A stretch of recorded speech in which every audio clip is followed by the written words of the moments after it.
जी कहिए, किससे मिलना है? रोनी साहब को बोलो सीआईडी वाले आए। ठीक है। सोमवार की रात को विवेक का खून हो गया और हमें तुम पे शक है। क्या बकवास कर रहे हैं आप? भला मैं विवेक का खून क्यों करने लगा? अब इस क्यों का जवाब तो तुम्हें ही देना पड़ेगा। मैं विवेक के खून के बारे में कुछ नहीं जानता। ये तो अभी अभी आप लोगों ने बताया, वो मैं जानता हूँ। देखो, ज्यादा भोलेपन का नाटक मत करो। साफ साफ बताओ, विवेक को क्यों मारा तुमने? सर, मैंने विवेक का खून नहीं किया है, और वैसे भी उसके घर के बाहर सिक्योरिटी गार्ड थे, तो कोई कैसे उसके घर में घुसकर मार सकता है? सिक्योरिटी गार्ड्स कुछ नहीं कर पाए क्योंकि उन्हें कोई दिखाई नहीं। क्या मतलब? मतलब यह है कि एक ना दिखने वाला इंसान विवेक के घर में आया और उसने लाइट के जंक्शन बॉक्स के साथ कुछ छेड़छाड़ की, जिससे लाइट चली गई। सर, लाइट चली गई? मैं पता लगाता हूँ। नहीं मिस्टर रॉनी, आप बाहर नहीं जाएंगे, अभी तो रुकिए। आपकी जान को खतरा है, ये वही खूनी हो सकता है।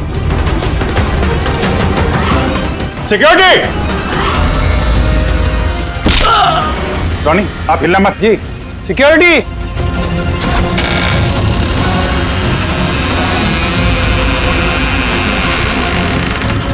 कौन है उधर? सर, सर, हैं? यहाँ पे? कौन है? कोई था यहाँ पे? कौन है? हैं? कोई दिखा? नहीं। रोनी, हिलना मत। सिक्योरिटी, लाइट ऑन करो। सर, मैं बाहर जाता हूँ। देखो। Oh no, Pankaj!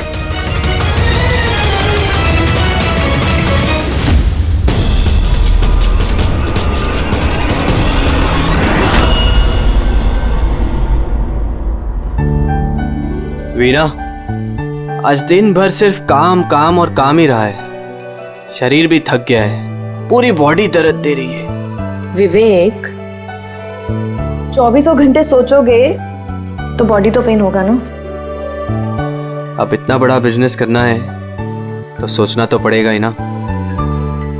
थोड़ा सोच समझ के काम करोगे तो दिमाग पे प्रेशर कम पड़ेगा ना। ये कोई गुड्डे गुड्डियों का खेल नहीं है जो चुटकी बजाते ही काम शुरू हो जाए और चुटकी बजाते ही खेल खत्म। समझ रही हो? ठीक है, एक काम करती हूँ, मैं लोकेश को बुलाती हूँ, वो तुम्हारी मालिश कर देगा अच्छे से। ठीक है? मालिश नहीं, बस गर्मा गर्म एक गिलास दूध मेरे लिए लेकर आ जाओ ताकि सारी थकान दूर हो जाए। अच्छा, तो अभी लेके आए। Please, thank you.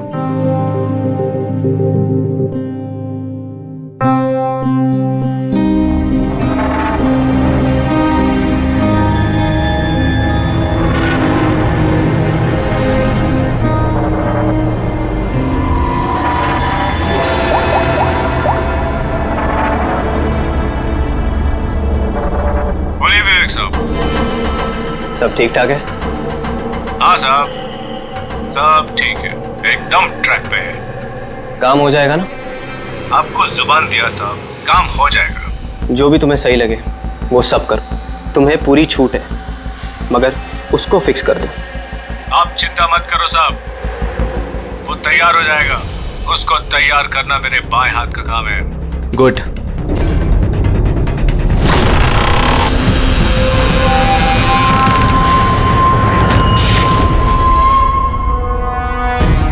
ये लाइट्स को क्या हो गया? वीना, वीना तुम हो? वीना, तुम बोलती क्यों नहीं? ये लाइट्स कैसे चली गई? लोकेश, वीना, कौन है? कौन है यहाँ पे? वीना, मजाक मत करो। देखो देखो, मैं अंधेरे से नहीं डरता। विवेक साहब! विवेक साहब! विवेक साहब! लोकेश! वीना! लोकेश, जल्दी आओ, कोई है कमरे में। विवेक साहब! विवेक साहब, दरवाजा खोलिए! विवेक साहब! विवेक साहब!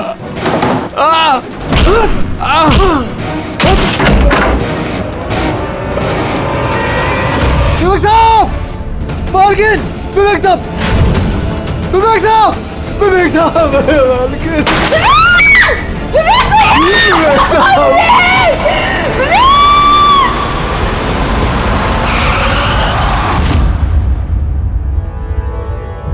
सर, लगता है कई बार चाकू से वार किया है।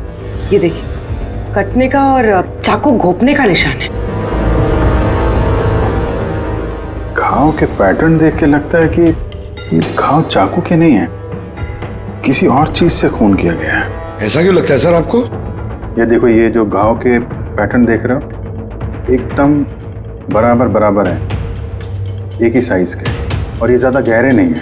अगर चाकू का घाव होता तो बड़ा होता, गहरा होता, और ऐसे पैटर्न में नहीं बनता। मतलब सर, चाकू जैसा ये कोई छोटा हथियार है और उसे बार बार मार के खून किया। लगता तो ऐसा ही है यार। आप कहाँ थे आप जब ये खून हो? साहब मैं नीचे अपने कमरे में था। जब विवेक साहब की चीखने की आवाज सुनी तो मैं दौड़ के ऊपर आया। साहब मैंने दरवाजा खोलने की बहुत कोशिश की, लेकिन दरवाजा अंदर से बंद था। विवेक साहब अंदर से जोर जोर से चिल्ला रहे थे, इसलिए मैं दरवाजा तोड़ के अंदर गया और मैंने देखा कि जब दौड़ के अंदर आए तो आपने खूनी को नहीं देखा यहाँ पे? यही तो अजीब है साहब, खूनी दिखा ही नहीं। दरवाजा बंद था अंदर से? हाँ साहब।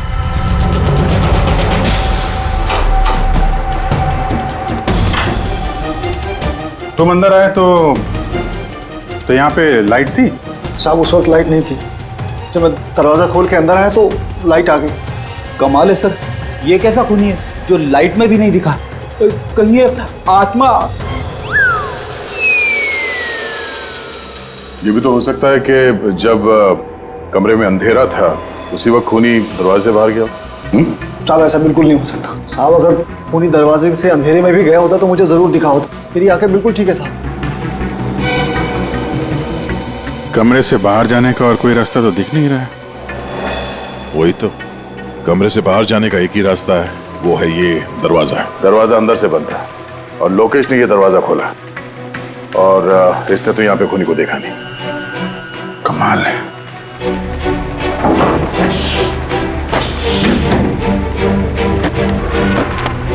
कि भी अंदर से बंद है, यहाँ से तो खूनी आ नहीं सकता। तो खूनी अंदर कैसे आया? और फिर बाहर जाते हुए किसी को दिखा नहीं? सर, मेरी दादी एक भूतिया कहानी सुनाती थी। पंकज, एक तो ये कहानी नहीं है, हकीकत है, और ये भूतिया नहीं है। सर ये हकीकत है, लेकिन भूतिया ही लगता है ना। कोई यहाँ पर आता है, बिना हथियार के खून करता है और चले जाता है। कहाँ से? जाने का तो यही एक रास्ता है, ये दरवाजा। लेकिन सर बीना तो सीढ़ियों से ऊपर आ रही थी, और अगर खूनी यहाँ से जाता तो उसे दिखता जरूर। कमाल है यार, ये लाइट का आना जाना, इसका कुछ ना कुछ कनेक्शन है इस केस के साथ। लाइट का जंक्शन बॉक्स कहाँ पे है?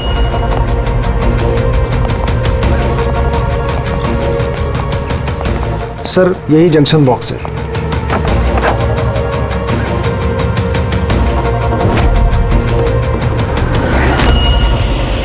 इधर आओ जरा। कल तुम ही ड्यूटी पे थे? मैं तो गेट पे था साहब। तुम्हारे गेट पे रहते कोई घर में घुस के खून कर गया, तुम्हें पता नहीं चला? देखिए साहब, मैं अपनी ड्यूटी पे अलर्ट रहता हूँ, ना कोई अंदर आया है ना कोई बाहर गया है। अलर्ट? तो क्या खूनी हवा में आया, हवा में गायब हो गया है? ये लाइट स्विच ऑफ किसने की थी यहाँ से? पता नहीं साहब, अचानक ऑफ हो गई। मैंने सोचा फ्यूज उड़ गया हो। या कोई स्पार्क वार्क हुआ था जंक्शन बॉक्स में? नहीं साहब, स्पार्क नहीं हुआ था, लाइट चली गई, और जैसे लाइट चली गई मैं जंक्शन बॉक्स की तरफ दौड़ा। देखा बाकी सबके घर में लाइट है, हमारी क्यों नहीं? और देखा साहब जंक्शन बॉक्स खुला था, जंक्शन बॉक्स का स्विच भी बंद था, और मैंने ऑन किया साहब। जैसे ही ऑन किया लाइट आ गई। कोई तो आया था यहाँ पे जिसने लाइट के साथ छेड़छाड़ की है। विवेक की बीवी वीना, उससे भी पूछ लेते हैं।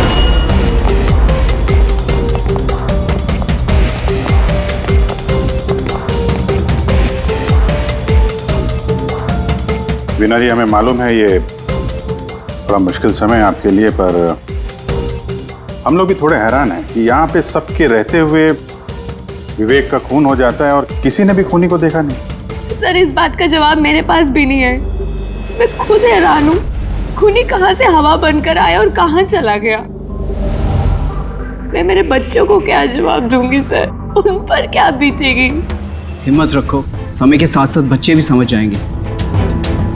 आप कौन है? सर मैं विवेक का बिजनेस पार्टनर हूँ। मेरा नाम राकेश है और मैं अभी जापान से लौटा हूँ। किस सिलसिले में जापान गया था? सर एक बिजनेस के मामले में गया था। क्या बिजनेस क्या करते हैं? सर विवेक और राकेश एक जापान में ऑयल बेसिन का बिजनेस शुरू कर रहे थे, जापान की सी में। जॉइंट वेंचर था इंडिया और जापान में। दोस्त तो गया ही, पता नहीं अब कंपनी का क्या होगा? विवेक की किसी से कोई दुश्मनी थी क्या, या आजकल कुछ स्ट्रेस में हो, कोई धमकी भरे फोन, ऐसा कुछ? नहीं सर, कभी किसी की धमकी या फिर कुछ ऐसा उन्होंने नहीं बताया, लेकिन वो जापान की डील को लेकर काफी टेंशन में रहते थे। किस तरह की टेंशन? डील होगी भी या नहीं।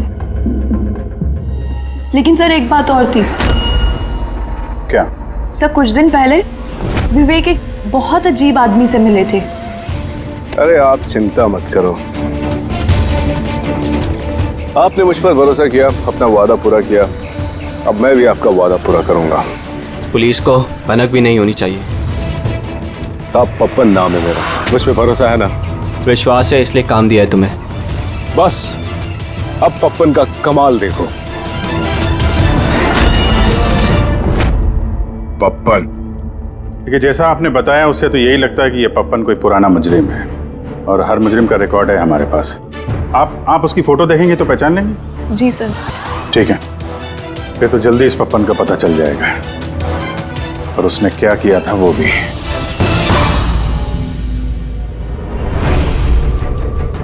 आप लोगों का शक एकदम सही है बॉस, ये खून चाकू से नहीं हुआ। तो फिर किस हथियार से हुआ जो कोई भी देख नहीं पाया, यहाँ तक कि लोकेश को भी वो हथियार दिखाई नहीं पड़ा? हाँ बॉस, हथियार भी नहीं नजर आया, और कमाल की बात है खूनी भी दिखाई नहीं दिया।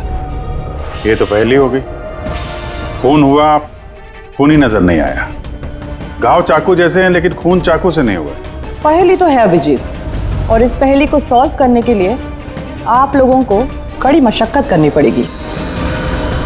देखो बॉस, हम लोग आत्मा में तो विश्वास नहीं करते, लेकिन साइंस से कुछ भी किया जा सकता है, और मुझे लगता है किसी मॉडर्न साइंस की टेक्निक का इस्तेमाल किया गया है इस खून में। हाईटेक खूनी? हाईटेक ही हो सकता है, वरना ना दिखने वाले खूनी को लाइट्स ऑफ करने की क्या जरूरत है? माना कि ये खूनी हाईटेक है, मगर कहीं ना कहीं उंगलियों के निशान तो छोड़े होंगे ना उसने? बिल्कुल आए होंगे। तो फिर सर, जो क्राइम सीन से हमने उंगलियों के निशान लाए थे, उनमें से एक निशान खूनी के भी होंगे? होने चाहिए थे दया, लेकिन अफसोस की बात यह है कि है नहीं। आप लोग जो भी फिंगरप्रिंट्स लेके आए, उसमें सिर्फ विवेक और उसकी पत्नी के फिंगरप्रिंट्स हैं, जो एकदम क्लियर है।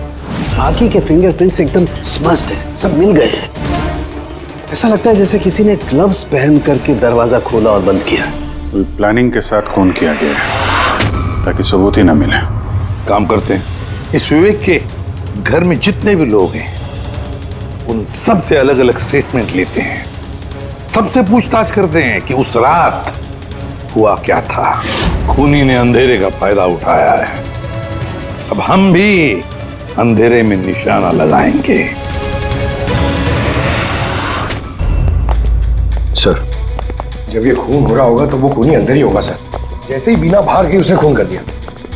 ये थ्योरी हो सकती है पंकज, अगर लाइट नहीं गई होती तो फिर सर दो खूनी होंगे, एक लाइट ऑपरेट कर रहा होगा और अंदर ही खून कर रहा होगा। मगर जिसने लाइट ऑफ करी वो कहाँ था? वहां पे तो गार्ड खड़ा था, उसने बोला ना उसने किसी को अंदर आते देखा ना कोई बाहर गया। सर लेकिन जब वीना बाहर गई थी तो उसने दरवाजा खुला हुआ देखा था सर, तो हो सकता है कि दरवाजे के ऊपर उसकी उंगली के निशान हो। खूनी यहाँ भी चालाक निकला। सारों के साहब ने बताया ना, यहाँ कमरे के अंदर हमें एक भी फिंगरप्रिंट्स नहीं मिले, एक भी। उसने हैंड ग्लव्स पहने होंगे सर, इसलिए शायद नहीं मिले। हैंड ग्लव्स तो पहने ही होंगे। विवेक की बॉडी यहाँ पड़ी थी, मतलब यहाँ कहीं खड़ा होगा। 1 मिनट यहाँ खड़े होना जरा पंकज।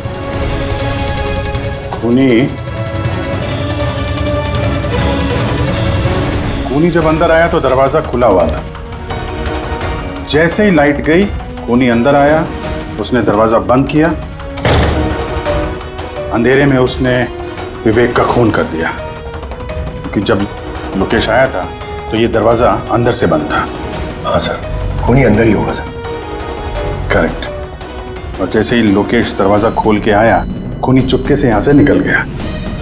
लेकिन अगर खूनी यहाँ से गया है तो लोकेश तो यहीं कहीं खड़ा था, उसे तो दिखना चाहिए था ना खूनी।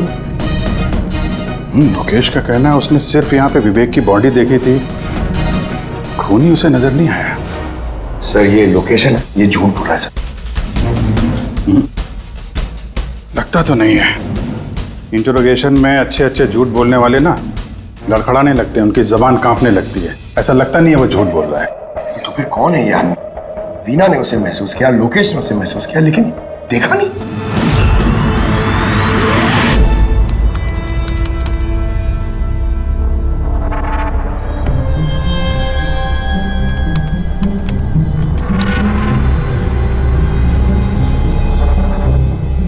सर, मरने से पहले विवेक ने जिस नंबर पे फोन किया था वो नंबर एक दिन पहले चोरी हो गया था और अब वो अनअवेलेबल आ रहा है। अनअवेलेबल है तो जरूर पप्पन का होगा। दया, पप्पन का नंबर होगा। क्या पता चला उसके बारे में? सर पूरी ट्रेस कर रही है, उसका क्रिमिनल रिकॉर्ड भी चेक करिए सर, बहुत जल्द पता चल जाएगा। यही है।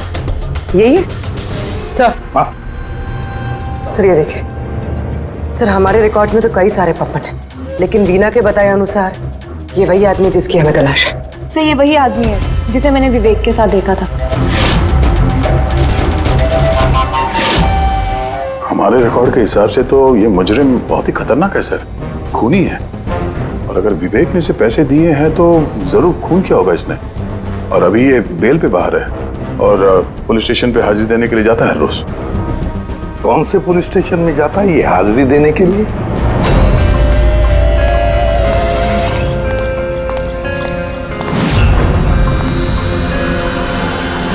सर यहां से पास हो गया। सब्जी ले लो भाई, सब्जी ले लो, सब्जी ले लो। सर पप्पन यहाँ से निकल गया। ले भैया तेरा ठेला संभाल ले। उसको उधर ही रोक के रख, चाहे वो रोए या हंसे, तुम उसकी चिंता मत कर। जब तक वो हमारे पास है, बाजी हमारे हाथ में है।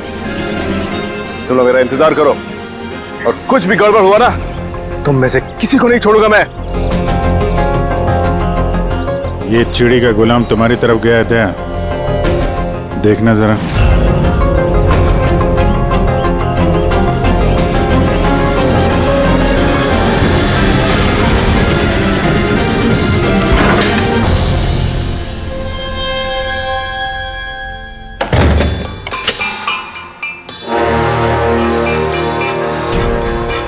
कैसा लगा हमारा इनविटेशन भरत साहब? देखो देखो, आप लोग जो कोई भी हो, मुझे और मेरे बेटे को छोड़ दो। मैं आप लोगों से रहम की भीख मांगता हूं। रहम। Okay fine. एक काम करो, मुझे तुम यहां पर रोक लो, लेकिन मेरे बेटे को छोड़ दो। मुझे ना तो तुम चाहिए ना तुम्हारा बेटा। मैं चाहता हूं कि तुम विवेक सर की बिड पास करो। विवेक सर खुश तो मैं खुश। ये पॉसिबल नहीं है। मैं इंडियन मिनिस्ट्री में एक एम्प्लॉय हूं। माना कि सारे कॉन्ट्रैक्ट मेरे जरिए पास होते, लेकिन मैं ऐसे ही किसी कंपनी का कॉन्ट्रैक्ट कैसे पास करवा दूं सर? मिस्टर भरत, तुम ना मामले की गंभीरता को नहीं समझ रहे हो।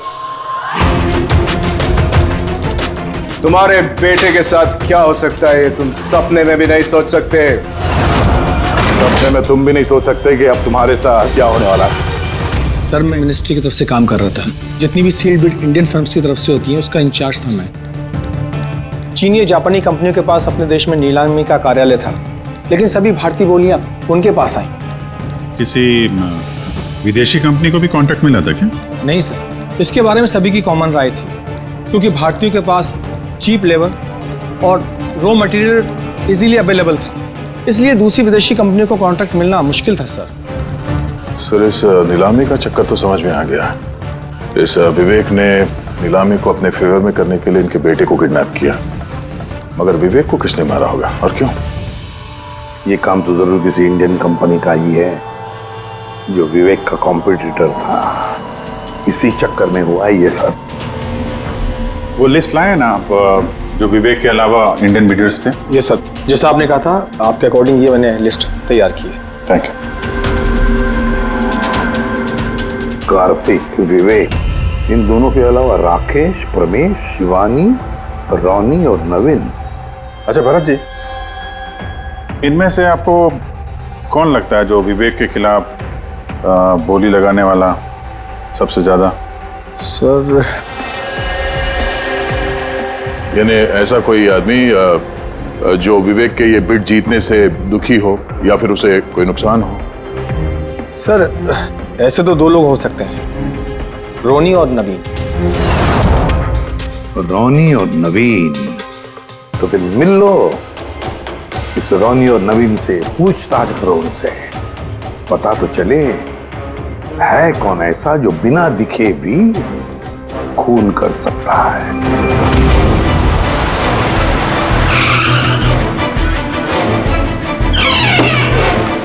जी कहिए, किससे मिलना है? रोनी साहब को बोलो सीआईडी वाले आए।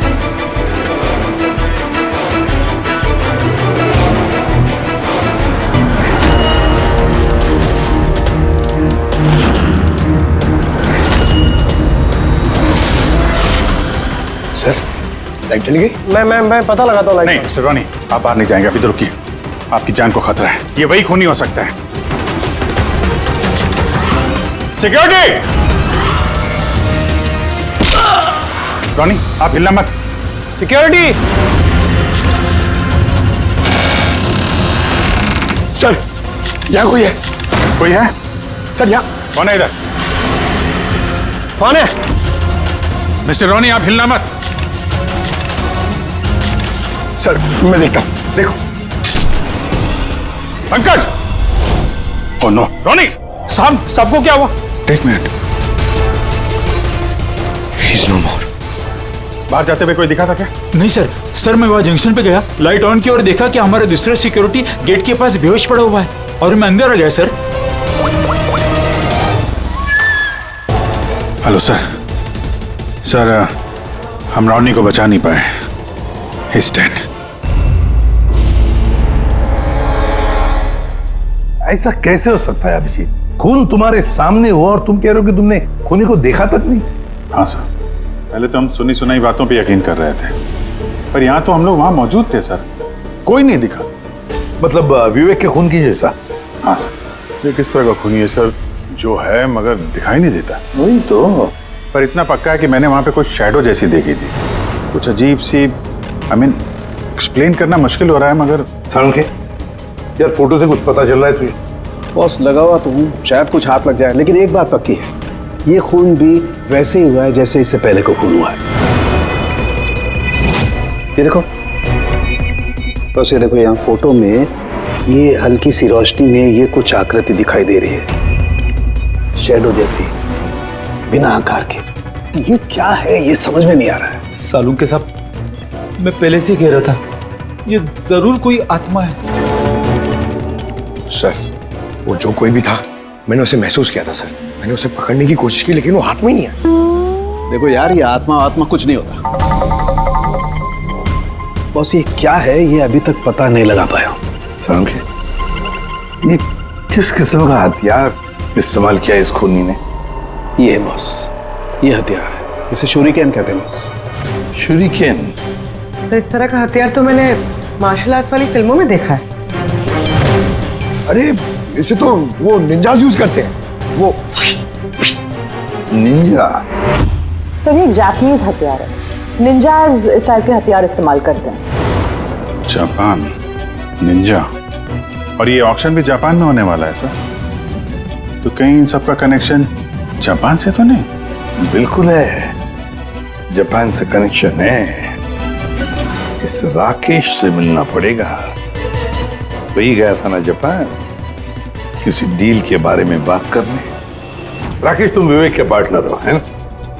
तो तुम तो जरूर जानते होंगे कि विवेक ने बिड हासिल करने के लिए पप्पन नाम के किसी गुंडे को हायर किया था, भरत के बेटे को किडनैप करने के लिए, है ना? नहीं सर, इसके बारे में मुझे कुछ भी मालूम नहीं। अरे ऐसा कैसे हो सकता है? इतनी बड़ी बात और पार्टनर को पता भी नहीं? सर वो मुझसे काफ़ी बातें छुपाता था, इसलिए बिजनेस में भी लॉस हो रहा था। वो इतना बेताब रहता था कि लॉस कवर करने के लिए वो क्या क्या करता था और कहाँ कहाँ जाता था मुझे बिल्कुल मालूम नहीं है। अच्छा, वैसे आप जापान गए थे ना विवेक के खून से पहले? हाँ गया था। क्या करने गए थे आप? ऑयल रिग प्रोजेक्ट का मामला था, इसके लिए मैं जापान गया था, मगर विवेक यहीं से सारे ऑपरेशन हैंडल कर रहा था। ऑयल रिग का प्रोजेक्ट? क्या क्या प्रोजेक्ट था, जरा डिटेल में बताओ तो सही। जापान में एक द्वीप है जिसे ऐतिहासिक और पवित्र माना जाता है। वहाँ के लोग ऑलरिक प्रोजेक्ट को लगाने के लिए मना कर रहे थे। पवित्र समंती द्वीप, क्या पवित्र है उस आइलैंड में? कुछ पुराने योद्धाओं को वहाँ पे दफनाया गया था, जैसे समुराइज, रॉनिन्स और निंजास। सामुराई, रोनिन, निंजास, पुराने योद्धाओं को दफना दिया था वहां पर। सर ये कोई इत्तेफाक है या कुछ और? ये जो निंजास है ये पुराने दौर के हथियारे थे सर जापान में, पर आज भी काफी लोग इन लोगों को मानते हैं। तो वो लोग नहीं चाहते होंगे कि उस जगह पे ये ऑयल ड्रिलिंग हो और उन लोगों ने इन्हें। हाँ हो सकता है दया, हो सकता है, पर ये भी तो हो सकता है कि इन लोगों की आपसी दुश्मनी, कोई बिजनेस राइवल। सर ये नवीन तो नहीं हो सकता, क्योंकि जब दूसरा खून हुआ तब मैं और पूर्वी उसी के साथ थे। तो फिर ये बचे 3 बिडर्स, शिवानी, प्रमेश और कार्तिक, तीनों को बुला लेते हैं यहाँ पर। कार्तिक, प्रमेश, शिवानी, तो तुम 3 भारतीय थे विवेक के साथ बिड करने में जापान में, मगर डील हमारे हाथ में आई नहीं, और इसी वजह से विवेक और रोनी का खून हुआ है। कार्तिक आप कहाँ थे जब ये दोनों खून हुए? सर मैं मीटिंग में ही था, आप मेरे एम्प्लॉय से पूछ सकते हैं सर। और प्रमेश? सर मैं सामाजिक व्यक्ति हूँ, और सर इसके गवाह सर वो अफसर हैं, और सर जिस वक्त खून हुआ मैं उनका साथी था सर। तो ये भी तो हो सकता है ना कि ये खून तुम लोगों ने करवाया। सर हम क्यों खून करवाने लगे, सब अपने अपने नसीब का खाते हैं सर। और डील नहीं हुई तो क्या हुआ सर, कभी ना कभी कोई ना कोई डील तो हो ही जाएगी। वैसे आप कहाँ थे शिवानी जब ये खून हुआ? सर मैं जापान गई थी। और क्या करने गई थी आप जापान में? सर एक मजबूरी आ गई थी। मजबूरी? कैसी मजबूरी? सर कुछ विदेशी कंपनियां हमारी भारतीय कंपनियों के बारे में गलत अफवाहें उड़ा रही थी, उसी वजह से भारतीय कंपनियों को बहुत ही चिंता हो रही थी। तो हम वहां उनकी चिंता दूर करने गए थे और ये बताने गए थे कि भारतीय कंपनियां सबसे बेहतर होती हैं। और वैसे भी सर हमने अपनी बिड्स विड्रॉ कर ली थी, तो फिर हम क्यों मारेंगे उन्हें? और बिड्स विड्रॉ करने की कोई खास वजह? सर वजह सर ये थी कि हम लोग अपनी ज़िंदगी में सब टेंशन नहीं चाहते हैं, और सब हम लोग किसी भी तरह का कोई रिस्क नहीं चाहते हैं। सर हम लोग को सर जो भी मिल रहा है सर हम उतने में खुश हैं।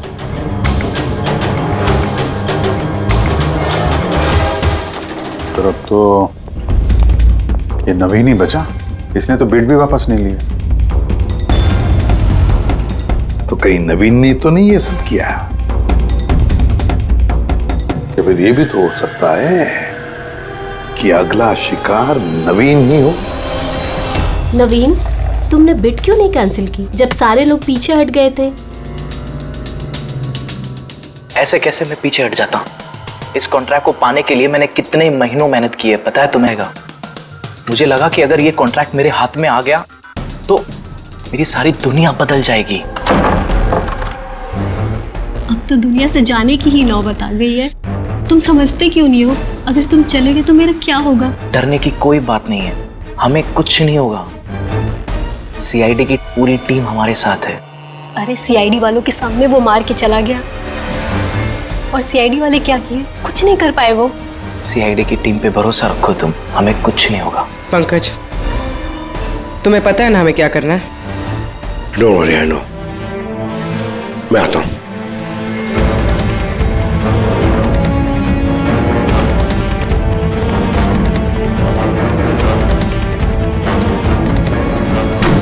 ये है वो जंक्शन बॉक्स जिसकी वजह से सारा पंगा हो रहा है। मैं देखता हूं ये कौन है। ये जगह सही है।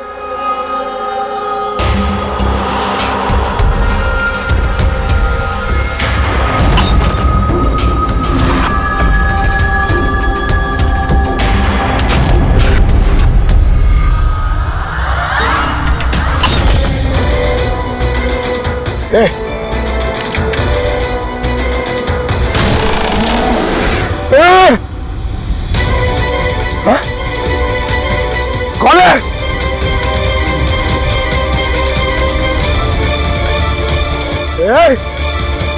माना।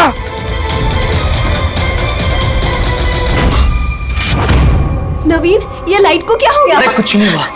नहीं नहीं, वो आ गया है। कुछ नहीं होगा, कुछ नहीं होगा आपको, प्लीज रिलैक्स हो जाइए।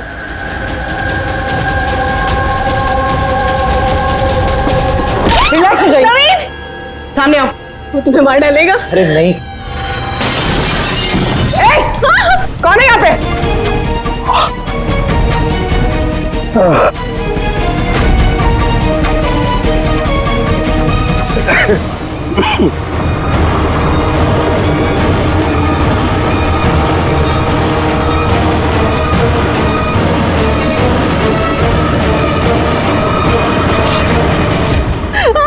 आप लोग ठीक है? हाँ?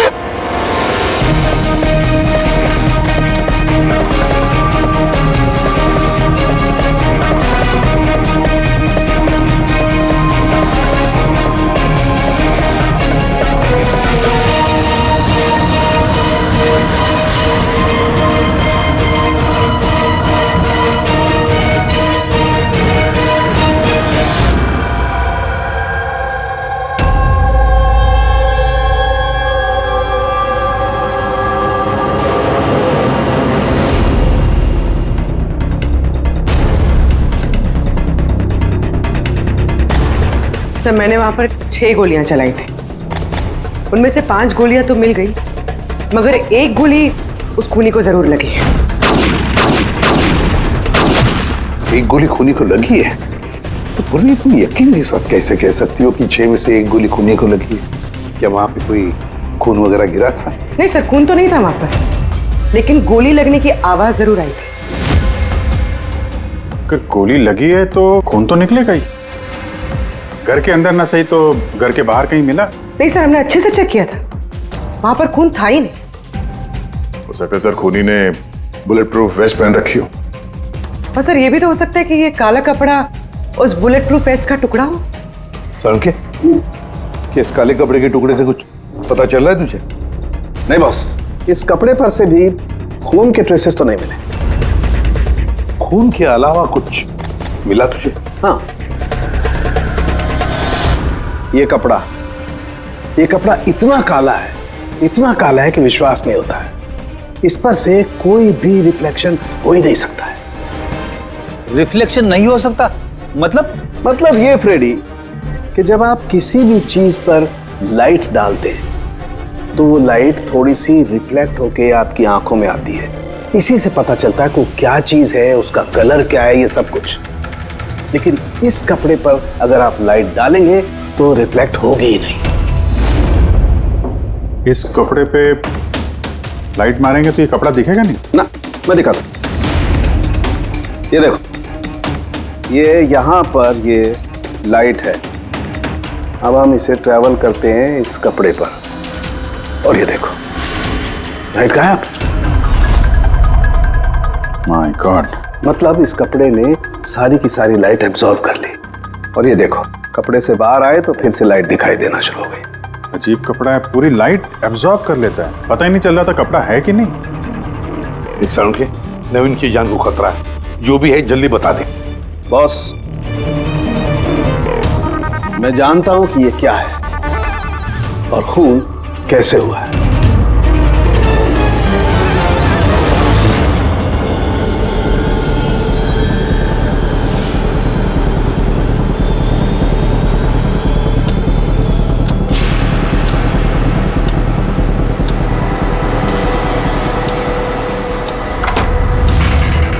शिखा, क्या हुआ तुम्हें? क्यों इतनी परेशान लग रही हो? हमें कुछ नहीं होगा, रिलैक्स हो जाओ। कैसे रिलैक्स हो जाओ? तुम्हें कुछ हो गया तो? अरे शिखा, मैंने बोला हमें कुछ नहीं होगा। नवीन, ये लाइट कैसे चली गई? अरे नवीन, वो आ गया है। कोई नहीं वो आया। तुम्हें मार डालेगा।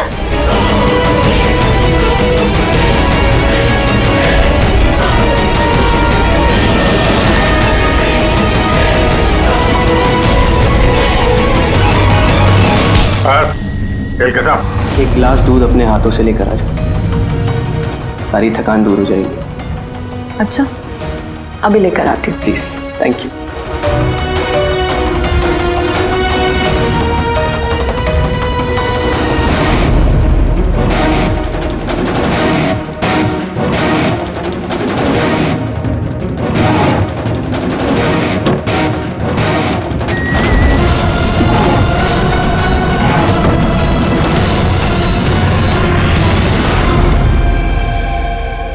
मैंने सोचा नहीं था कि कोई मुझे भी पकड़ सकेगा।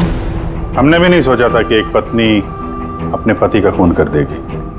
अपराधी चाहे जितना दिमाग लगाकर अपराध को अंजाम दे, कहीं ना कहीं उससे कोई ना कोई गलती हो ही जाती है। मैंने तो कोई गलती नहीं करी, फिर भी आप लोगों ने मुझे पकड़ लिया। नहीं, गलती हुई तुमसे। ये कपड़ा पहन के तुमने बहुत अकलमंदी दिखाई थी, लेकिन इस कपड़े का टुकड़ा हमें खिड़की में से मिल गया।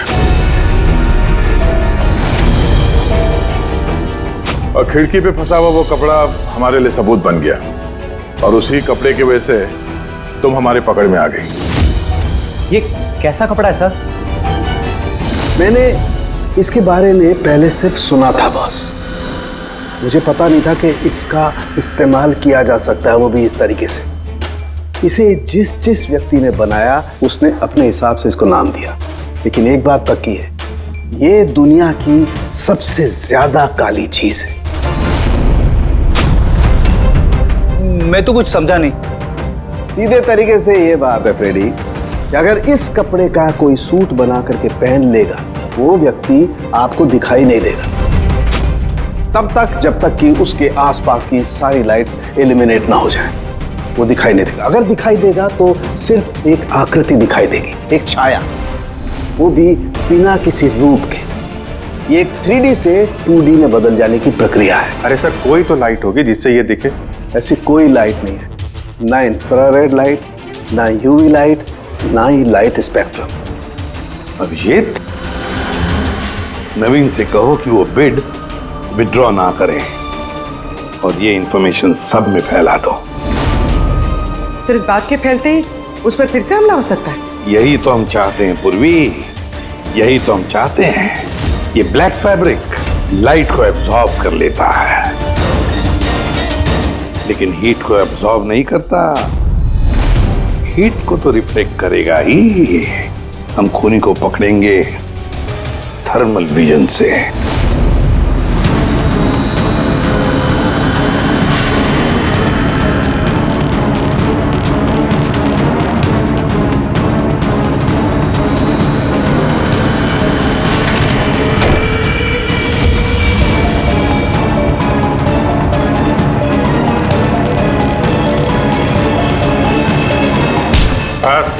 खेल खत्म। किस तरह से इस काली ड्रेस की वजह से तुम्हारा खेल खत्म हो गया?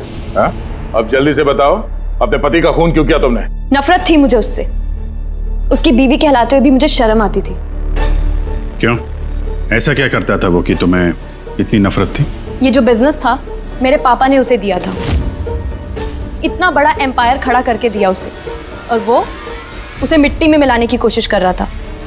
गुंडों के बदौलत कॉन्ट्रैक्ट लेता था।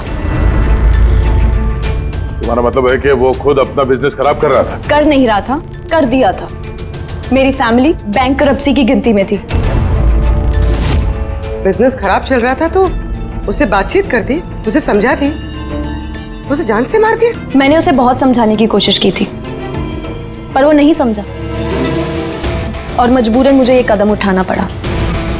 मुझे मेरे बच्चों के बारे में सोचना था, उन्हें तो मैं भूखा नहीं मार सकती। तो इसलिए सारा बिजनेस तुमने अपने हाथ में ले लिया? हाँ, मैंने जापान की एक कंपनी को अप्रोच किया था छिपकर। छोटे छोटे कॉन्ट्रैक्ट और पैसों के बदले मैंने तय किया कि भारतीय कंपनी कॉन्ट्रैक्ट पर कोई बोली ना लगा सके, और इसीलिए मैंने सभी बोली लगाने वालों को मारने का प्लान किया। और उन्हें मारने के लिए ऐसे हथियार का इस्तेमाल किया जो निंजा से इस्तेमाल करते हैं? हाँ? हाँ। क्या मिला ये सब करके? जेल। जिन बच्चों के लिए तुमने गुनाह का रास्ता अपनाया, अब वो बेचारे अनाथ हो जाएंगे।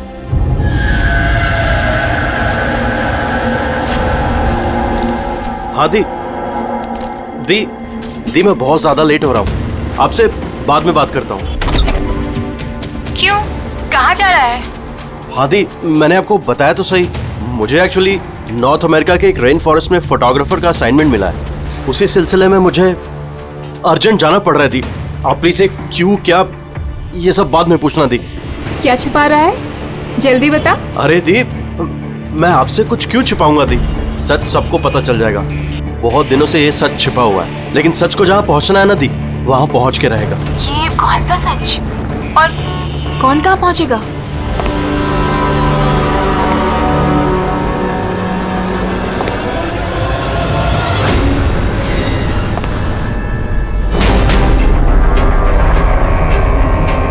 माया दी, मेरे पास बिल्कुल टाइम नहीं है। एक्चुअली मुझे लग रहा है कोई है यहाँ पे। बहुत कुछ हुआ है दी, बहुत कुछ हुआ है, लेकिन मैंने वही किया जो मुझे सही लगा। केतन, साफ साफ बात कर, क्या हुआ है? इस वक्त मेरे स्टूडियो में कौन आ सकता है? दरवाजा खोल। दीप, कोई दरवाजा खोल रहा है। दीप, केतन जल्दी खोल वरना। कौन है? हेलो, क्या हुआ? खुलता है कि नहीं? हेलो केतन भाई। देखो, आगे मत बढ़ो। कहाँ है वो फोटो? मैंने क्या किया है तुमने? बोलो। केतन, केतन बोल। मैंने कुछ नहीं किया। बोल दे, नहीं तो मरेगा तू। प्लीज आगे मत बढ़ो। फोटो कहाँ है? हेलो, जल्दी बोल दे, बता दे। बता दे, नहीं मैंने तो कुछ नहीं मरेगा किया। तू आज। देखो, मैंने कुछ नहीं किया। तो बैठेगा आगे मत केतन।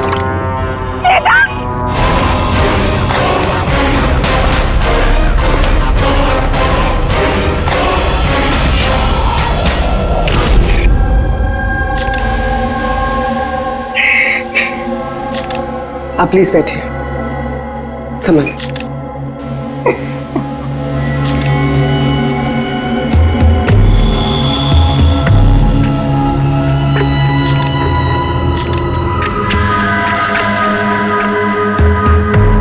ये क्या?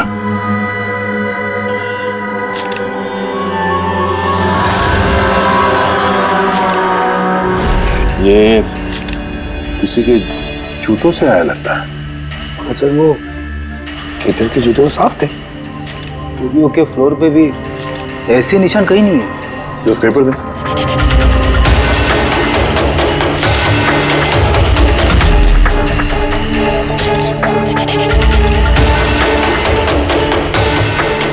तो मिट्टी या कीचड़ तो नहीं लगता। ऑयल जैसा कुछ है। एक काम करो, स्टूडियो में जितने भी फिंगरप्रिंट जैसा उठा लो।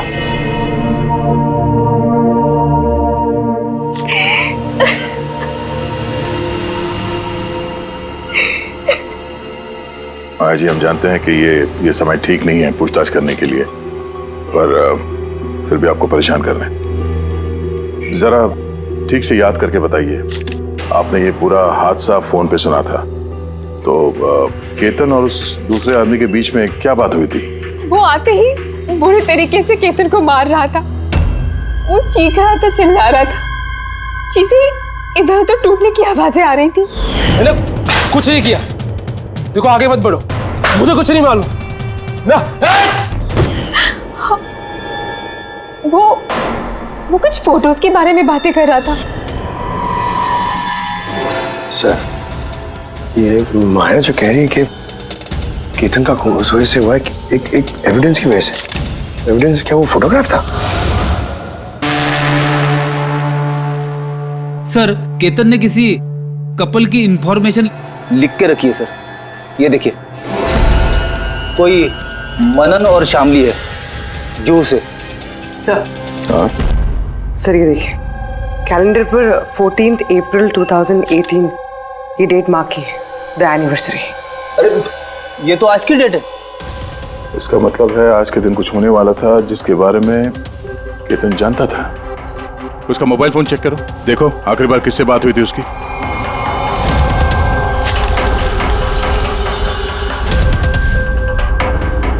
सर, टीएम क्राफ्ट वर्कर्स को फोन किया था शाम को 8:30 बजे। TM craft workers? वो भी केतन के मर्डर के ठीक आधा घंटा पहले।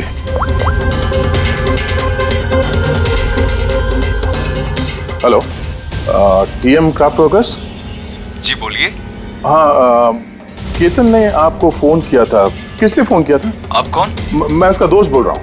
हाँ, उनका फोन तो आया था। ये पूछने के लिए फोन किया था कि उनका गिफ्ट टाइम से डिलीवर किया कि नहीं। गिफ्ट? कौन सा गिफ्ट? एक फोटो फ्रेम था मनन और शामली के लिए। उनकी 25th वेडिंग एनिवर्सरी थी, तो उनको फोटो फ्रेम बना के डिलीवरी करना था। मनन और शामली, उनका घर का एड्रेस मिल सकता है? अर्जेंट है।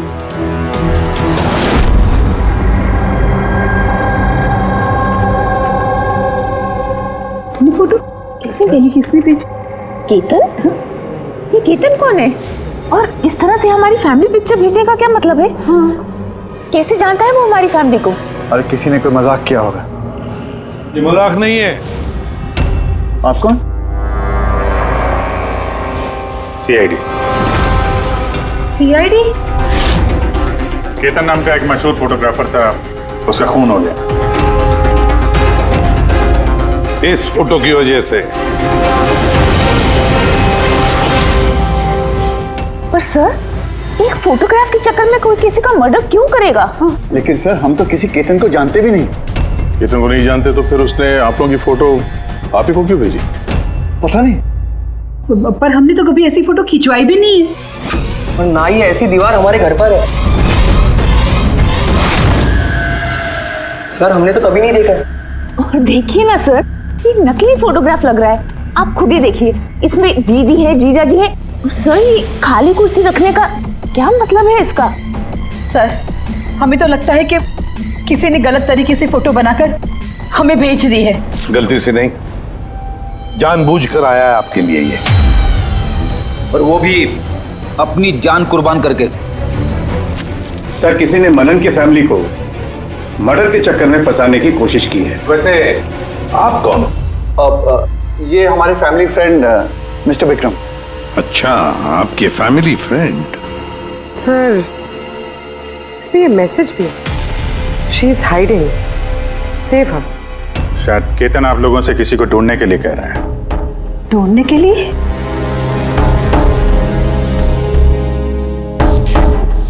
सर, ये फोटो तो मेरी बेटी रिया जैसी लग रही है। हाँ, सर, पता नहीं किसका हाथ पकड़ कर खड़ी है। देखो ना, ये हमारी बेटी जैसी ही लग रही है। नहीं, ये रिया नहीं है। ये रिया नहीं है। ये येलो कलर की ड्रेस मेरी रिया नहीं पहनी थी जब वो गायब हुई। लगता है केतन रिया को ढूंढने के लिए कह रहा है। ये रिया है, देखो ना। ये रिया नहीं है। एक मिनट, कब से गायब है आपकी बेटी रिया? 12 साल। 12 साल? सर, ये 12 साल के बाद कोई किसी की इंफॉर्मेशन क्यों देगा? रिया, 12 साल से रिया गायब है। कोई ना कोई वजह तो जरूर होगी ये फोटो भेजने की।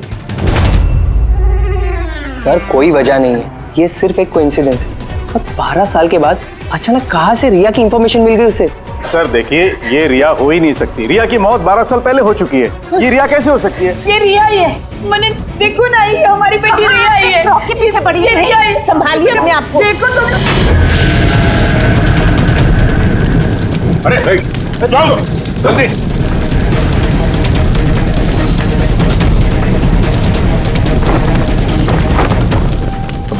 सर, ये फोटो तो जल गया, अब क्या करें? कोई बात नहीं, दूसरा मिल जाएगा। खुद भी काम करो, टीएम क्राफ्ट वर्क्स में जाके इसका दूसरा फोटो बनवा लो। और अगर उसके पास नहीं है तो केतन के कंप्यूटर में जरूर कुछ बैकअप होगा, वहां देख लेना। मनन और शामली, आप केतन को जानते हैं या नहीं जानते, इसे हमें कोई फर्क नहीं पड़ता। लेकिन एक बात अच्छी तरह से याद रखना, केतन ने अपनी जान दी है आपकी मदद करने के लिए। वो आप लोगों से किसी को बचाने के लिए बोल रहा है। कोई छिपी हुई है, उसे ढूंढने के लिए बोल रहा है। और वो कौन है और कहां छुपी है वो तो हम ढूंढ ही लेंगे। एक बात अच्छी तरह से याद रखना, जितने भी लोग यहाँ पर हैं उनमें से कोई भी ये शहर छोड़कर नहीं जाएगा जब तक हमारी तहकीकात पूरी नहीं होती। हमें तुम सब पर शक है, सब पर। एक मिनट के लिए मनन, शामली, आयशा और विहान इनके इस नकली फोटोग्राफ को बाजू में रखते हैं और उनके पीछे जो दीवार है उन पर कंसंट्रेट करते हैं, ये फ्रेम्स और ये जो पीछे लिखे हुए नंबर्स पर। अब शामली ने इशारा किया था इस फ्रेम पर, 3 नंबर वाली फ्रेम पर, पीले रंग का फ्रॉक पहनी हुई और किसी का हाथ पकड़ा हुआ है उस लड़की ने। शामली को एकदम से लगा सर इस फोटो में ये बच्ची उनकी खोई हुई बेटी रिया है। और फिर ये message, she is hiding, save her. लेकिन सर विक्रम तो बार बार कह रहा था कि रिया मर चुकी है। हो सकता है ये मैसेज रिया के बारे में हो सकता है वो अभी भी जिंदा हो। बिल्कुल हो सकता है पूर्वी, बिल्कुल हो सकता है। और शायद केतन यही कहना चाहता है इन लोगों को, मनन के फैमिली को, कि शायद रिया जिंदा है और उसे मदद की जरूरत है। लेकिन सर उसे इतनी मेहनत करने की क्या जरूरत थी? फोन कर देता सीधे और बोल देता जो भी बोलना है रिया के बारे में, या फिर पुलिस को इन्फॉर्म कर देता। सर हो सकता है उसे किसी ने डराया धमकाया हो और तभी तो मजबूर होकर उसने ये सब किया है। केतन ने तो अपना फर्ज निभाया है और हम उसकी मेहनत को बेकार नहीं जाने देंगे। पूर्वी एक काम करो, ये पूरा का पूरा फोटोग्राफ किसी अच्छे फोटो लैब में लेकर जाओ और ये पीछे टंगी हुई ये जो छोटी छोटी फ्रेम्स है ना, उनको अच्छी तरह से चेक करो। और ये भी देखो, ये जो वॉल है पूरी, क्या वो फोटोशॉप तो नहीं की गई है? और रिया के लापता होने की एफआईआर की कॉपी भी चाहिए हमें। केतन मनन की फैमिली को तो नहीं जानता था, तो ऑब्वियसली रिया को भी नहीं जानता होगा। तो फिर उसने मनन की फैमिली को ये इंफॉर्मेशन क्यों दी और इस तरह से क्यों दी? सर केतन का खूनी जरूर रिया के फैमिली से जुड़ा हुआ है सर। इन सारे लोगों के फोन रिकॉर्ड्स चेक करो फ्रेडी, और साथ साथ केतन के फोन रिकॉर्ड्स भी।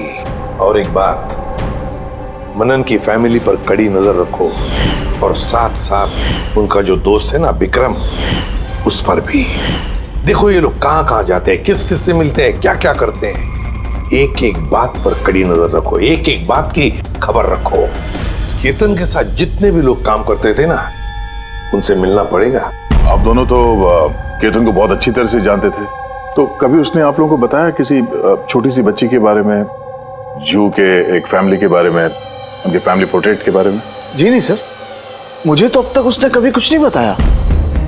अच्छा, केतन सिर्फ आपके लिए काम करता था या और भी कुछ करता था किसी और के लिए भी? केतन मेरे लिए फैशन फोटोग्राफी करता था, साथ ही साथ बड़े बड़े फैशन हाउसेस के लिए एक्सक्लूसिव कैटलॉग शूट करता था। माया, आप केतन की बहन है तो आपको तो पता हो गया वो किस किस से मिलता था। सर केतन बहुत ही रिजर्व रहता था, बस अपने काम में ही मग्न, और उसके दोस्त भी गिने चुने ही थे। और सर हाल ही में केतन को एक इंटरनेशनल एग्जीबिशन के लिए असाइनमेंट मिला था, जिसके लिए वो मुंबई की गलियों में घूमकर स्ट्रीट फोटोग्राफी शूट किया करता था। वो फोटोग्राफ देख सकते हैं हम लोग? जी सर।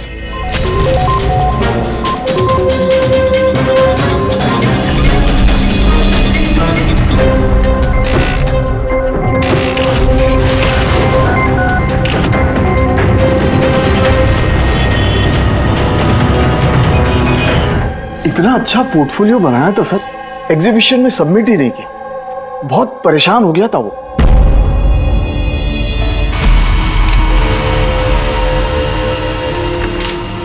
ये वॉल और उस पे लगे हुए सारे फोटोज एंड नंबर्स असली है। और बाकी सब? जिसने भी ये बनाया है उसने सिर्फ इस वॉल के ऊपर फैमिली वालों की फोटोज डाल दी है, इस खाली कुर्सी के साथ, ताकि ऐसा लगे कि फैमिली वालों ने इस वॉल के आगे बैठकर फोटो खिंचवाई। हाँ, लेकिन ये दीवार तो पक्का असली है। काफी एक्सपर्ट इंटीरियर डिजाइनिंग का काम लगता है। मैग्नेटिक वॉल है ये, आजकल बहुत कम जगहों पे देखने को मिलती है। Magnetic wall? हाँ, मैग्नेटिक वॉल बनाने के लिए वॉल को एक स्पेशल पेंट से पेंट किया जाता है, जिसके केमिकल कंपोजिशन में मैग्नेटिक एलिमेंट्स होते हैं, जो उस दीवार को मैग्नेटिक प्रॉपर्टीज दे देते हैं। यानी ये दीवार तो ऑलमोस्ट मैग्नेट जैसी है। एकदम सही। अब उस पे कोई भी मेटेलिक चीज बिना किसी हुक या कील के चिपका सकते हो या निकाल सकते हो। उसी तरह ये वॉल भी मैग्नेटिक वॉल है। Thank you. Thank you ma'am. Mumbai की गलियों में घूम घूम के फोटोग्राफी कर रहा था, जरूर वहीं पे इसे रिया के बारे में कोई ना कोई क्लू मिला होगा, वहीं किसी गलियों में।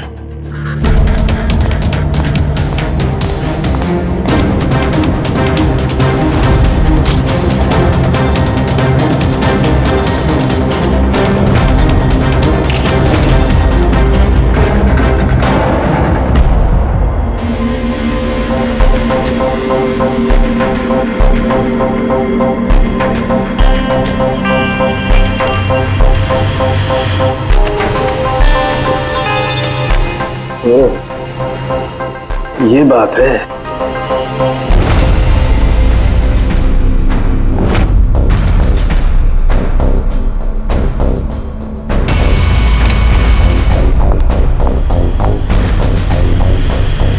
सर, ये देखिए।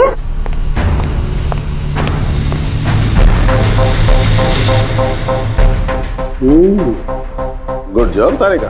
Thank you. फुल साउंड के क्या मिला? बॉस, एक खास चीज मिली है। दया, तुम्हें याद है तुमने मुझे कुछ चिकना सा पदार्थ ला करके दिया था जो तुम्हें क्राइम स्पॉट पे से मिला था, याद है? सर ये वहाँ क्राइम सीन पर मिला। ये मिट्टी या डामर तो नहीं लगता, शायद कोई ऑयल या ग्रीस हो सकता है। तुम बिल्कुल सही सोच रहे थे दया, वो ग्रीस ही है। बॉस, मुझे उस पदार्थ में ग्रीस के ट्रेसेस मिले और ये ग्रीस इतनी पुरानी है कि अब तो अपना केमिकल कंपोजिशन भी बदलने लगी। एक मिनट साहब के पुराने मतलब कितने पुराने हैं? मतलब बॉस, जिस जगह से ये ग्रीस के धब्बे मिले हैं वो जगह काफी पहले बंद हो चुकी होगी। और सर, केतन के नाक के फ्लूइड्स में से मुझे ये एक्रिलिक, नायलॉन, पॉलिएस्टर, पॉलीप्रोपिलीन, इन सब चीज़ों की ट्रेसेस मिले और उसके लंग्स में भी ये सारी सेम चीज़ें मिली हैं, fabric fibres. Nylon, polyester, olefin, acrylic, क्या ये सब सारी चीजें तो फैब्रिक से जुड़ी हुई हैं? ये तो एक फोटोग्राफर था। हाँ सर, जिस जगह पे ये रहता है इसके घर के आसपास कोई फैक्ट्री वगैरह भी नहीं है, तो फिर एक कपड़े के रेशे इसके लंग्स में कैसे घुस गए? हो सकता है ऐसी जगह पे आता जाता हूँ। हाँ बॉस, कोई फैक्ट्री, कारखाना, मिल, और बार बार जाता होगा सर, तभी ये पॉसिबल है। बार बार जाता होगा केतन ऐसी जगह पे, पर क्यों, किस लिए? सर, शामली डिप्रेशन में चली गई है, वो घर से बाहर ही नहीं निकलती। और विक्रम और विहान मिलते रहते हैं, पता नहीं उन दोनों के बीच क्या बहस होती रहती है। और ये विहान वकीलों से जाके मिल रहा है। वकीलों से? हाँ सर, और आयशा अपनी किसी फ्रेंड्स के घर जाती रहती है, लेकिन उसकी जो ये फ्रेंड है उम्र में काफ़ी बड़ी है, मुझे नहीं लगता कि उसका इस केस से कोई ताल्लुक है। और ये जो मनन है ना, केतन के बारे में पता लगाने की काफ़ी कोशिश कर रहा है। अच्छा, अभी फ्रेडी वो जो फोन कॉल के रिकॉर्ड जो ट्रैक किए थे, क्या पता चला? कुछ नहीं पता चला सर, उनके जो रजिस्टर्ड मोबाइल नंबर है उसमें कुछ नहीं है। फोटोग्राफ्स का प्रिंट निकाल ली? हाँ सर, जैसे कि मैंने फोन पे बताया था, वो दीवार असली है सर, मैग्नेटिक वॉल। हाँ सर, केतन ने ये सारी फोटोज उस वॉल पे लगाकर वो फोटो ली है और फिर उस पर वो फैमिली वाली फोटो फोटोशॉप कर दी। सर, इस वॉल का पता लगाने में ज्यादा टाइम नहीं लगेगा, इंटीरियर डिजाइनर का काम है, और ये वॉल पे मेटालिक डिजिट्स लगे हुए हैं। बस तो फिर ये सारे फोटोग्राफ्स आर्किटेक्ट्स और डिजाइनर्स के ऑफिसेज में भेज दो, पता चल जाएगा किसने ये मैग्नेटिक वॉल बनवा लिया था।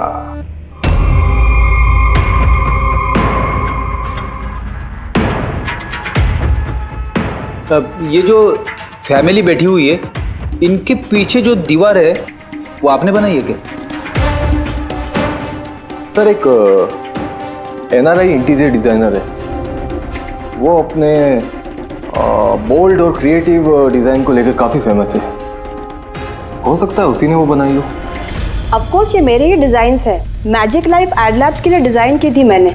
इट्स अ मैग्नेटिक वॉल, ये सारे नंबर्स मैग्नेटिक मटेरियल के हैं जिसे बिना कोई हुक या कील के लगा भी सकते हैं और निकाल भी सकते हैं।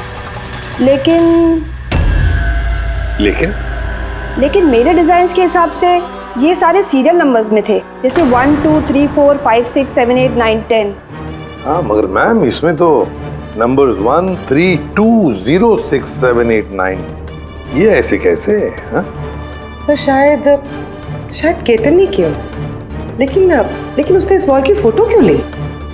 ये तो अब मैजिक लाइफ एड लैब वाले ही बताएंगे। सर, यही है वो वॉल जिसकी आपने हमें फोटो दिखाई थी? हाँ सर, और वॉल पे फोटोज़ के जो एक्चुअल नंबर थे वो ये थे सर। फोटोज़ में जो भी चेंजेस थे वो केतन ने किए थे सर। केतन, ये नंबर्स तो ऑर्डर में थे ना, फिर तुमने सिर्फ 3206 को चेंज कर कर उसके नीचे स्पेसिफिक फोटोज़ क्यों लगाई है? कुछ नहीं, वो पजल्स बना रहा, नंबर्स और फ्रेम्स को मिला के एक इंटरनेशनल एग्जीबिशन है उसी के लिए।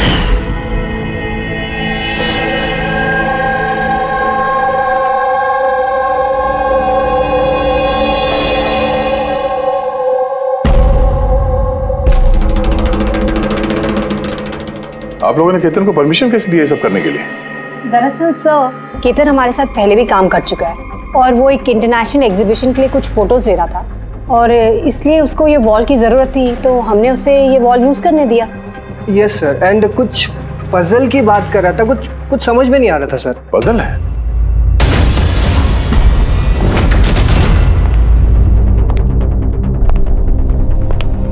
नंबर्स में पजल? उस पोर्ट्रेट में 3206 था और उसके नीचे जो फोटोग्राफ्स हैं, कहीं वो फोटोग्राफ्स ही पजल तो नहीं? हो सकता है केतन हमें उन फोटोग्राफ्स के जरिए रिया की कहानी बताना चाहता हो।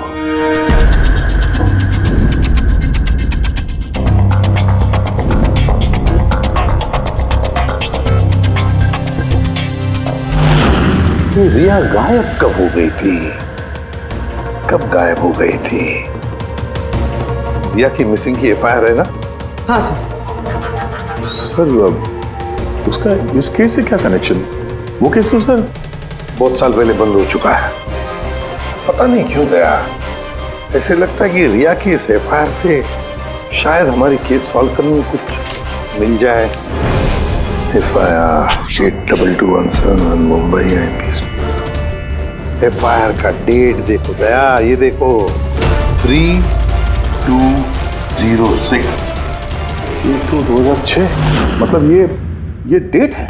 बिल्कुल सही, 3206, 3 फरवरी 2006। दीदी हौसला रखिए।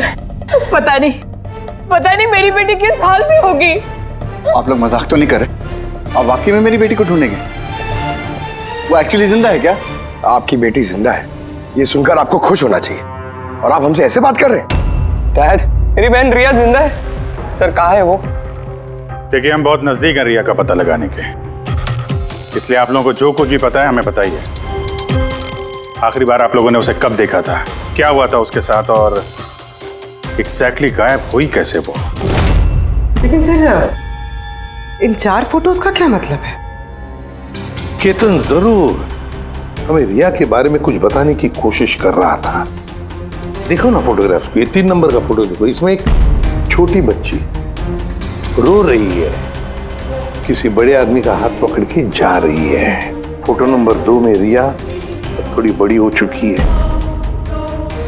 ऐसे जाली के पीछे जैसे उसे किसी ने उस जाली के अंदर कैद करके रखा है।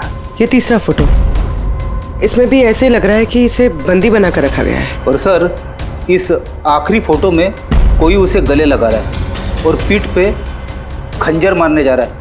सर, ऐसा लगता है कि केतन इन फोटोग्राफ के जरिए रिया की कहानी बता रहा है। एग्जैक्टली। देखो, रिया बचपन में किडनैप हो जाती है, फिर वो बंदी बनाई जाती है, और फिर जब वो 18 साल की हो गई तो उसे इन जंजीरों में जकड़ के रखा था। और फिर उसे कोई मिल गया जिसने उसे मारने का प्लान बनाया। कोई ऐसा जिस पर रिया विश्वास करती है? मतलब सर, केतन ने जानबूझ के मॉडल्स की ऐसे फोटो बनाई है ताकि सच को सामने लाया जा सके, इसलिए उसने केतन को रास्ते से हटा दिया। रिया बाकी बच्चों की तरह नॉर्मल नहीं थी। उसका दिमाग उसकी उम्र के बच्चों के कंपैरिजन में बहुत ही कमजोर था, इसीलिए उसे लगातार दवाइयों की जरूरत पड़ती थी। अगर वो दवाइयां नहीं लेती थी तो उसका दिमाग कंट्रोल में नहीं रहता था। वो कुछ भी कर सकती थी, वो अपने आप को चोट पहुंचा सकती है, वो अपने आप को मार भी सकती है। तो ये रिया गायब कहाँ से हुई? हमने उसे स्पेशल बच्चों की स्कूल में डाला था, वहीं से वो गायब हुई है। तो फिर उसके बाद आप लोगों को कोई फोन आया पैसों के लिए या किसी और चीज के लिए? नहीं, कुछ नहीं। हाँ, पर बाद में हमें पता चला कि हॉस्पिटल में से उसकी मेडिकल फाइल गायब हो गई थी। फाइल गायब हो गई? कोई भला ऐसा क्यों करेगा? वो भी ऐसी लड़की की जिसकी दिमागी हालत इतनी नाजुक है। वही तो मैं कह रहा हूं। अरे जिसकी दिमागी हालत इतनी नाजुक हो, वो लड़की 12 साल कैसे जिंदा रह सकती है? अरे मुसीबत थी वो। कैसे कह सकते हैं आप ये? शर्म आनी चाहिए आपको। बेटी है वो आपकी। एक बात तो समझ में आ गई मिस्टर मनन, अगर रिया मिल भी गई तो आपको ज्यादा खुशी नहीं होगी। लेकिन हम उन्हें ढूंढ के रहेंगे किसी भी तरह।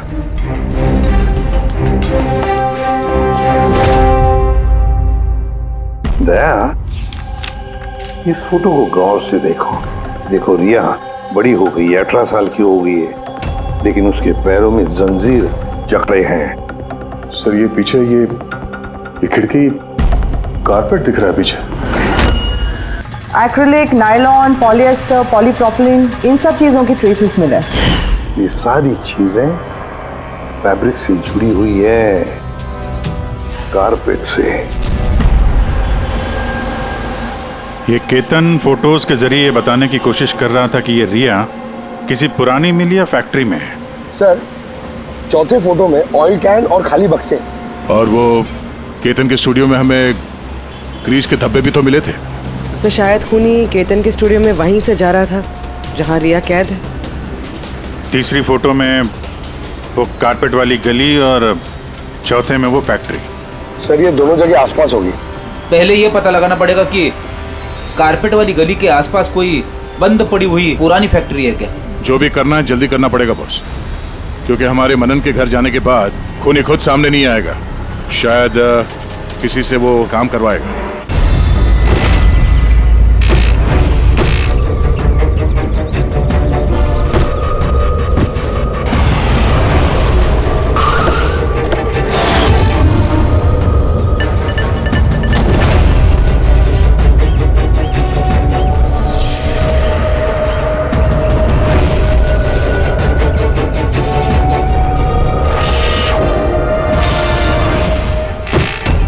हाँ, इन्होंने ही हमें पैसे दिए थे हमारी फ़ोटो खिंचाने की।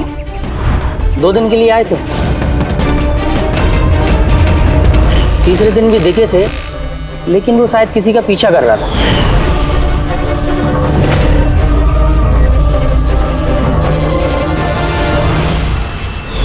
किसका पीछा कर रहा था? वो तो सर ध्यान नहीं दिया हमने। वो गया किधर पीछा करते हुए? इस तरफ गया।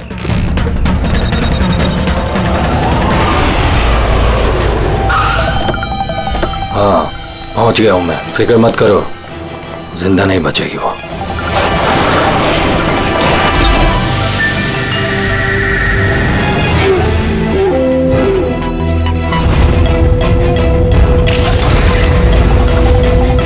बंद कर इसको।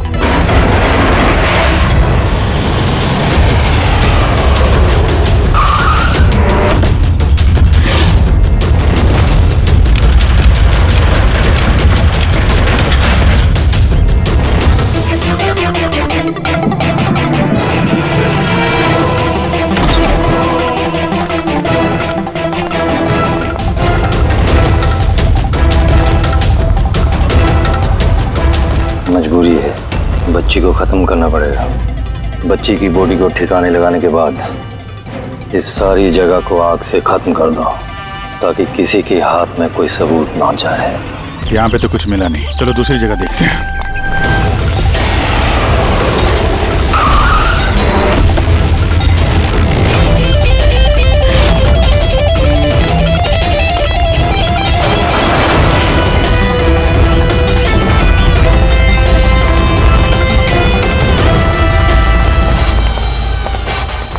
रिया, रिया, तुम्हारे मम्मी पापा के पास ले जाने आए।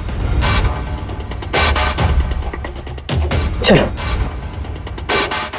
रुक जाओ।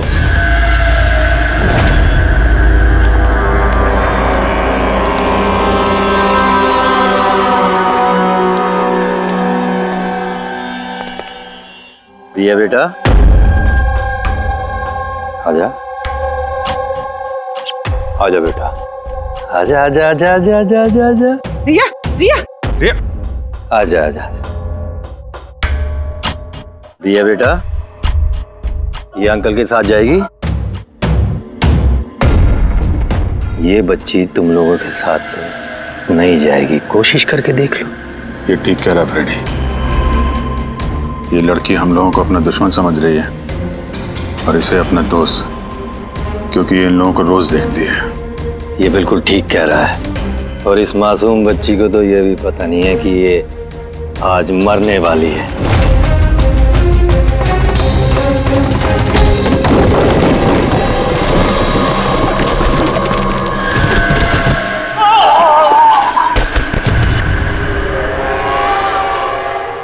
कौन हो तुम लोग?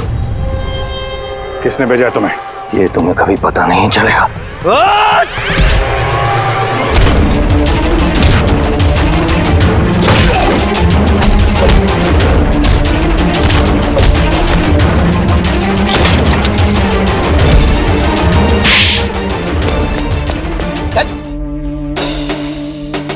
ये तो गया। किसने भेजा तुम लोगों को? हैं? साहब, मुझे कुछ नहीं मालूम साहब, सब कुछ इसी को मालूम है। जिसको पता था वो तो मर गया। अब कैसे पता चलेगा सर किसने भेजा था इन्हें? रिया तो बेचारी इतनी डरी हुई है, कुछ बोल भी नहीं सकती। रिया बोल नहीं सकती, मगर पहचान तो सकती है। मतलब रिया ने इस खूनी को पहचाना। क्यों? क्योंकि उसे हर रोज मिलती थी, उसे हमेशा देखती थी, उसे लगता था कि ये उसका अपना कोई है और इसीलिए उसके साथ जाने के लिए राजी होगी। तो फिर रिया उसे भी पहचान लेगी जिसने 12 सालों से इसको यहाँ पे कैद करके रखा है, जो उससे हर रोज बात करता है और जिसने इसे मारने के लिए इन लोगों को यहाँ पे भेजा था। अब रिया बताएगी ये असली गुनहगार कौन है। रिया, जाओ रिया। अच्छा मेरी बच्ची, आ बेटा।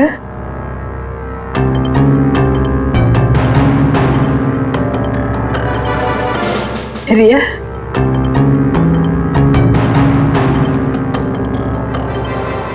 आजा मेरी बच्ची, अपनी माँ के पास आजा बेटा। आ बेटा, आ बेटा, आजा आजा मेरी बच्ची, आजा बेटा। रिया,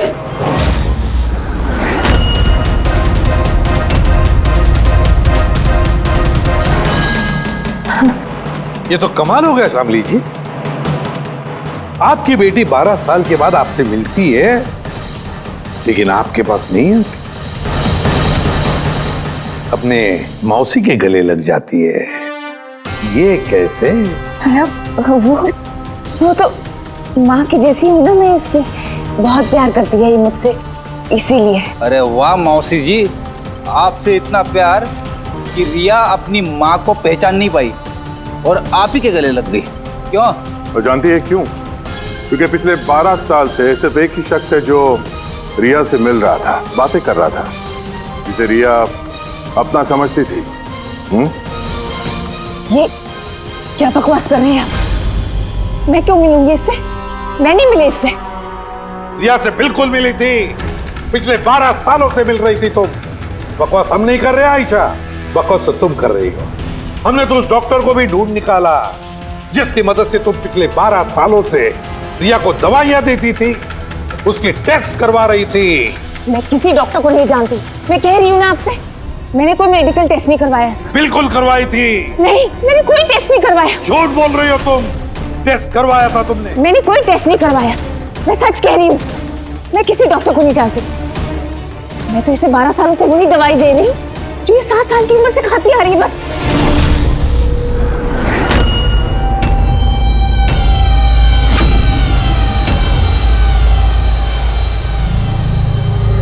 बस गई ना? क्या? इस आदमी को आपने भेजा था रिया को मारने के लिए। उसके मोबाइल में हमें उसका नंबर मिला जो इत्तेफाक से आपकी दोस्त है। जिससे आप अक्सर मिलती हैं। आयशा, तुमने ये सब क्यों किया? विहान के लिए। मेरा डिवोर्स हो चुका था, मेरी जिंदगी का वैसे भी कोई ठिकाना नहीं था। मैं विहान को किसके सहारे छोड़ती? मुझे ऐसा लगा कि ये पूरी प्रॉपर्टी, पैसा, ये सब मेरे बेटे को मिलना चाहिए, रिया को नहीं। रिया तो वैसे भी दिमागी मरीज है। तुमने अपने बेटे के भविष्य को संवारने के लिए अपनी बहन की बेटी की जिंदगी को अंधेरे में धकेल दिया। हा? रिया के गायब होने के बाद मनन और शामली ने तुम्हारे बेटे विहान को गोद ले लिया। यही प्लान था ना तुम्हारा? तुम इतनी गिर गई कि तुमने एक छोटी सी बच्ची को मारने की कोशिश की। मैं उसे मारना नहीं चाहती थी, माँ हूं मैं भी। मेरा यकीन मानिए, मैं रिया को चोट नहीं पहुंचाना चाहती थी। बहुत कोशिश की मैंने उसे संभालने की, लेकिन संभाल नहीं पाई और इसीलिए तुमने रिया को मारने का प्लान बनाया। ये केतन कहाँ से बीच में आया और उसे रिया के बारे में कैसे पता चला? केतन के साथ मेरा अफेयर चल रहा था। भले उम्र में वो मुझसे छोटा था, पर मैं उसकी मदद करती थी। काफी बार मैंने उसे पैसे दिए हैं उसके काम के लिए। सिर्फ बॉयफ्रेंड था? उसने तो तुमसे दिलो जान से प्यार किया। क्या वही उसका कसूर था? तो तुम्हारा बॉयफ्रेंड था तो तुमने उसे मारा क्यों? वो उस कारपेट वाली गली में एक दिन फोटो शूट कर रहा था। बाई चांस उसने मुझे देख लिया और मेरा पीछा करते करते वो रिया तक पहुंच गया। मैंने उसे बहुत डराया, बहुत धमकाया, यहां तक कहा कि मैं उसका करियर बर्बाद कर दूंगी। लेकिन नहीं, शायद उसमें इंसानियत जाग रही थी, इसलिए मुझे उसे मरवाना ही पड़ा। वाह, बहुत खूब। कैसी माँ हो तुम? 12 साल से एक मासूम बच्ची को अपनी माता पिता से दूर रखा। क्या मिला तुम्हें? हा? भूल गई तुम कि देर से ही सही सच्चाई तो सामने आ ही जाती है। अपने स्वार्थ के लिए बहुत बड़ा जुर्म किया है तुमने। कानून तुम्हें कभी माफ नहीं करेगा। कड़ी से कड़ी सजा होगी तुम्हें, कड़ी से कड़ी सजा।